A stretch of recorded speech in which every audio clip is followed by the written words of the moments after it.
পিছু হটলেন সিদ্দিকুল্লাহ চৌধুরী। বিমানবন্দরের ভেতরে মসজিদে অনির্দিষ্টকালের জন্য বন্ধ রাখা হয়েছে নামাজ পাঠ। ঘটনার প্রতিবাদে মসজিদ চত্বরে জামায়াতের ডাক দিয়েছিলেন সিদ্দিকুল্লাহ চৌধুরী, তবে সেই কর্মসূচি হঠাৎ বাতিল করে দিলেন সিদ্দিকুল্লাহ। আজ কোনো প্রতিবাদ কর্মসূচি হচ্ছে না। এদিকে সকাল থেকেই বাকরা এলাকায় কোনো অশান্তির ঘটনা যাতে না ঘটে তার জন্য তৎপর পুলিশ। বাকরা মোড় এলাকায় জারি করা হয়েছে 163 ধারা। দেখা গেল সকাল থেকেই বিশাল পুলিশ ও কেন্দ্রীয় বাহিনী মোতায়েন রয়েছে।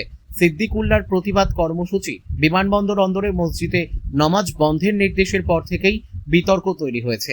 যদিও মুখ্যমন্ত্রী শুভেন্দু অধিকারী আগেই স্পষ্ট করে দিয়েছেন সরকার কাউকে ধর্ম পালনে কোনো রকম বাধা দিচ্ছে না, তবে জাতীয় সুরক্ষা ও বিমানবন্দরের নিরাপত্তা আগে দেখতে হবে। এদিকে মসজিদে নামাজ পাঠ বন্ধের নির্দেশের তীব্র প্রতিবাদ করেন সিদ্দিকুল্লাহ চৌধুরী। পাল্টা মসজিদে আজ জমায়েতের হুঁশিয়ারি দেন তিনি। সকাল 11টায় 7 নম্বর গেটে জমায়েতের ডাক দেন তিনি। আর একটা চিঠি আপনার থানায় দিয়েছে। এখন এতে কি যদি বলে নামাজ পড়ার পারমিশন এখানে হবে?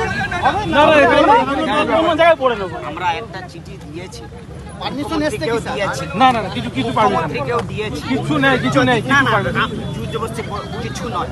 আমি চাইছি যদি আপনারা বলেন তাহলে আমরা আমি তো না বলে দিচ্ছি, আবার জোর জবরদস্তি তাহলে আমরা অন্য জায়গায় পড়ে নেবো।